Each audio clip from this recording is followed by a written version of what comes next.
Hello दोस्तों, आप सभी का स्वागत है आपके अपने चैनल देवयानी वॉइस पर। तो आज हम मुंशी प्रेमचंद द्वारा रचित कहानी आधार को सुनेंगे। तो चलिए सुनते हैं। सारे गांव में मथुरा सा गठीला जवान ना था। कोई 20 बरस की उम्र थी। मसें भीग रही थी। गौएं चराता, दूध पीता, कसरत करता, कुश्ती लड़ता था और सारे दिन बांसुरी बजाता, हाट में विचरता था। ब्याह हो गया था पर अभी कोई बाल बच्चा ना था। घर में कई हल्की खेती थी। कई छोटे बड़े भाई थे। वे सब मिलजुल कर खेती बाड़ी करते थे। मथुरा पर सारे घर को गर्व था। उसे सबसे अच्छा भोजन मिलता और सबसे कम काम करना पड़ता। जब उसे जांघिया, लंगोटे, नाल या मुकदर के लिए रुपए पैसे की जरूरत पड़ती तो तुरंत दे दिए जाते थे। सारे घर की यही अभिलाषा थी कि मथुरा पहलवान हो जाए और अखाड़े में अपने सवाई को पछाड़े। इस लाड़ प्यार से मथुरा जरा टर्रा हो गया था। गायें किसी के खेत में पड़ी हैं और आप अखाड़े में दंड लगा रहा है। कोई उल्हाना देता तो उसकी त्योरियां बदल जाती। गरज कर कहता, जो मन में आए कर लो। मथुरा तो अखाड़ा छोड़कर हाँकने ना जाएंगे, पर उसका डील डॉल देखकर किसी को उससे उलझने की हिम्मत ना पड़ती थी। लोग गम खा जाते थे। गर्मियों के दिन थे। ताल तलैयाँ सूखी पड़ी थी। जोरों की लू चलने लगी थी। गांव में कहीं से एक सांड आ निकला और गऊओं के साथ हो लिया। सारे दिन तो गऊओं के साथ रहता, रात को बस्ती में घुस जाता और खूंटों से बंधे बैलों को सींगों से मारता। कभी किसी की गीली दीवार को सींगों से खोद डालता, कभी घर का कूड़ा सींगों से उड़ाता। कई किसानों ने साग भाजी लगा रखी थी। सारे दिन सींचते सींचते मरते थे। यह सांड रात को उन हरे भरे खेतों में पहुंच जाता और खेत का खेत तबाह कर देता। लोग उसे डंडों से मारते, गांव के बाहर भगा आते, लेकिन जरा देर में फिर गायों में पहुंच जाता। किसी की अक्ल काम न करती थी कि इस संकट को कैसे टाला जाए। मथुरा का घर गांव के बीच में था, इसलिए उसके बैलों को सांड से कोई हानि न पहुंचती थी। गांव में उपद्रव मचा हुआ था और मथुरा को जरा भी चिंता न थी। आखिर जब धैर्य का अंतिम बंधन टूट गया तो एक दिन लोगों ने जाकर मथुरा को घेरा और बोले, भाई कहो तो गांव में रहें, कहो तो निकल जाएं। जब खेती ही ना बचेगी तो रहकर क्या करेंगे।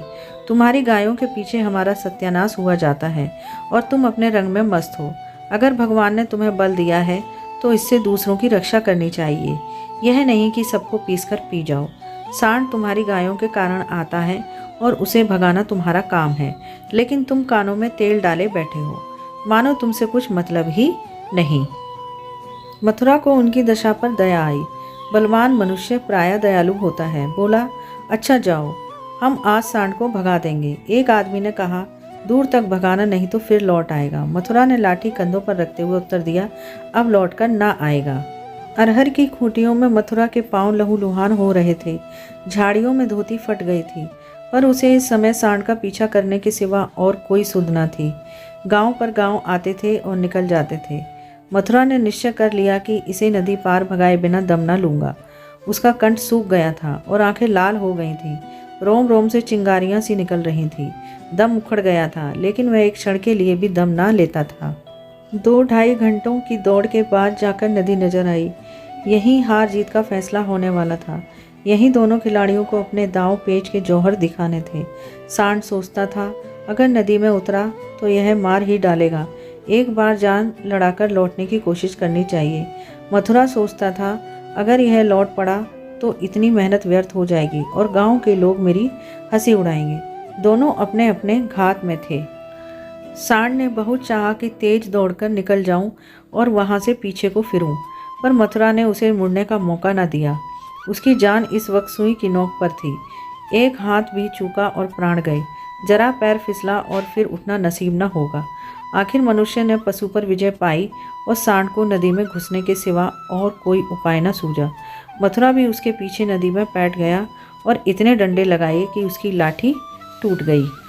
अब मथुरा को जोरों की प्यास लगी। उसने नदी में मुंह लगा दिया और इस तरह हाँक हाँक कर पीने लगा मानो सारी नदी पी जाएगा। उसे अपने जीवन में कभी पानी इतना अच्छा ना लगा था और ना कभी उसने इतना पानी पिया था।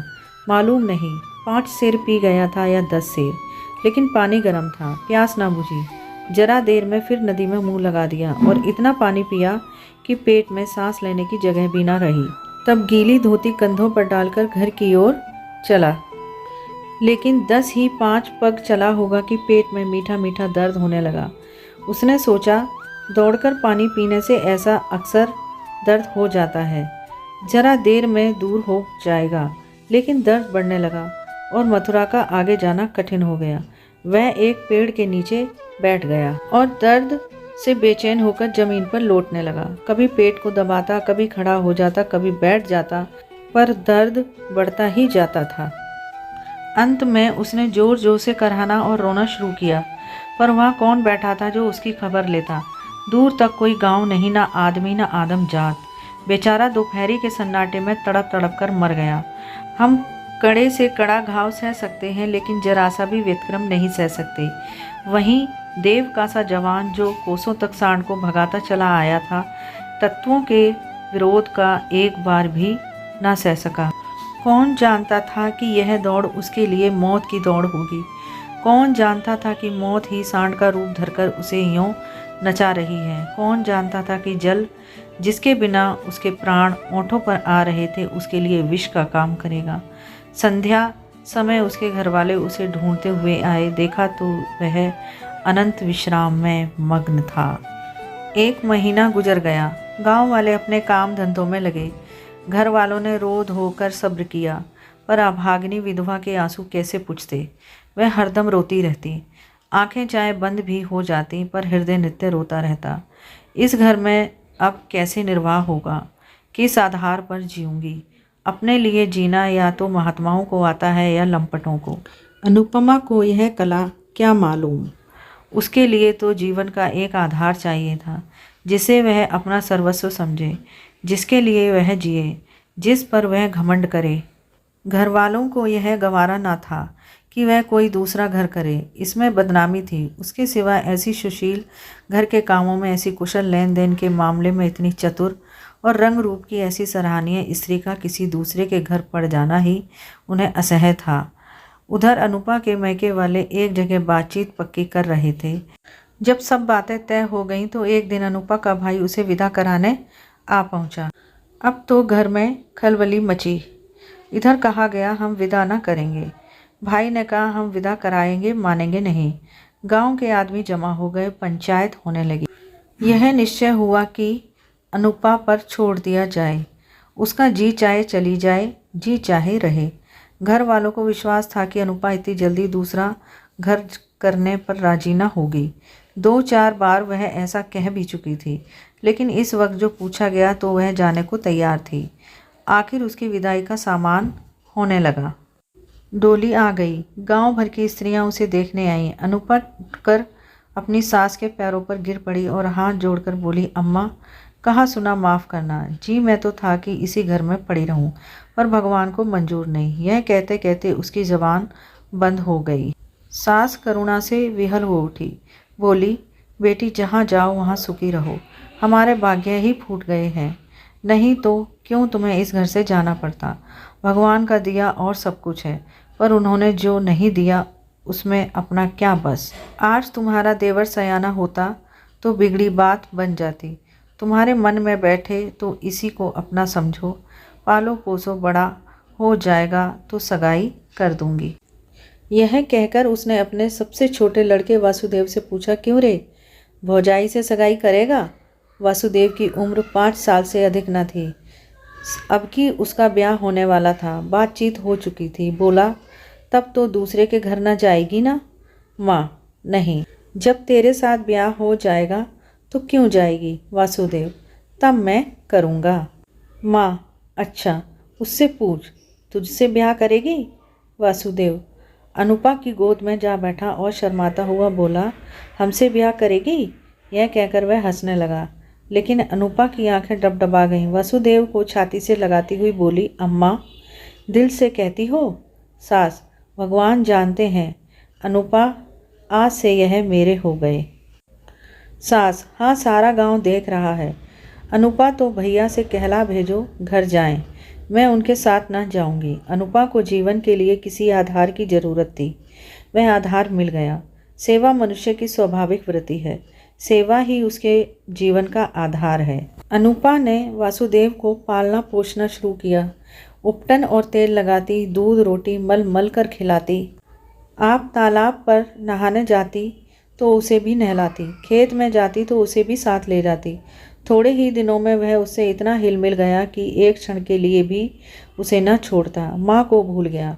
कुछ खाने को जी चाहता तो अनुपा से मांगता। खेल में मार खाता तो रोता हुआ अनुपा के पास आता।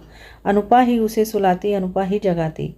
बीमार हो तो अनुपा ही गोद में लेकर बदलू वैद्य के घर जाती, वही दवाएं पिलाती। गांव के स्त्री पुरुष उसकी यह प्रेम तपस्या देखते और दांतों तले उंगली दबाते। पहले विरले ही किसी को उस पर विश्वास था। लोग समझते थे साल 2 साल में इसका जी उब जाएगा और किसी तरफ का रास्ता लेगी। इस दुधमोहे बालक के नाम पर कब तक बैठी रहेगी। लेकिन यह सारी आशंकाएं निर्मल निकली। अनुपा को किसी ने अपने व्रत से विचलित होते ना देखा। जिस हृदय में सेवा का स्रोत बह रहा हो, स्वाधीन सेवा का, उसमें वासनाओं के लिए कहाँ स्थान। वासना का वार निर्मम, आशाहीन, आधारहीन प्राणियों पर ही होता है। चोर की अंधेरे में ही चलती है, उजाले में नहीं। वासुदेव को भी कसरत का शौक था। उसकी शक्ल सूरत मथुरा से मिलती जुलती थी। डील डॉल भी वैसा ही था। उसने फिर अखाड़ा जगाया और उसकी बांसुरी की तानें फिर खेतों में गूंजने लगी। इस भांति 13 बरस गुजर गए। वासुदेव और अनुपा में सगाई की तैयारी होने लगी। लेकिन अब अनुपा वह अनुपा ना थी जिसने 14 वर्ष पहले वासुदेव को पतिभाव से देखा था। अब उस भाव का स्थान मातृ भाव ने ले लिया था। इधर कुछ दिनों से वह एक गहरे सोच में डूबी हुई रहती थी। सगाई के दिन ज्यों-ज्यों निकट आते थे उसका दिल बैठ जाता था। अपने जीवन में इतने बड़े परिवर्तन की कल्पना ही से उसका कलेजा दहल उठता था। जिसे बालक की भांति पाला पोसा, उसे पति बनाते हुए लज्जा से उसका मुख लाल हो जाता था। द्वार पर नगाड़ा बज रहा था। बिरादरी के लोग जमा थे। घर में गाना हो रहा था। आज सगाई की तिथि थी। सहसा अनुपा ने जाकर सास से कहा, अम्मा, मैं तो लाज के मारे मरी जाती हूँ। सास ने भौचक्की होकर पूछा, क्यों बेटी, क्या है? अनुपा, मैं सगाई ना करूँगी। सास, कैसी बातें करती है बेटी, सारी तैयारी हो गई है। लोग सुनेंगे तो क्या कहेंगे? अनुपा, जो चाहे कहें। जिनके नाम पर 14 बरस बैठी रही, उसी के नाम पर अब भी बैठी रहूँगी। मैंने समझा था मर्द के बिना औरत से रहा ना जाता होगा। मेरी तो भगवान ने इज्जत आबरू से निभा दी। अब नई उम्र के दिन कट गए तो अब कौन चिंता है। वासुदेव की सगाई कोई लड़की खोज कर दो। जैसे अब तक उसे पाला, उसी तरह अब उसके बाल बच्चों को भी पालूंगी। तो दोस्तों, ये थी आज की कहानी आधार, मुंशी प्रेमचंद द्वारा रचित। तो कैसी लगी आपको कहानी? अगर आपको कहानी पसंद आई हो तो वीडियो को लाइक करें, शेयर करें और चैनल को सब्सक्राइब करके बेल आइकन को प्रेस करें, जिससे आगे आने वाली वीडियो का आपको टाइम से नोटिफिकेशन मिल जाए। और प्लीज़ कमेंट बॉक्स में ज़रूर लिखें कि आपको ये कहानी कैसी लगी। मिलते हैं अगली वीडियो में, तब तक के लिए बाय बाय। खुश रहिए और स्वस्थ रहिए।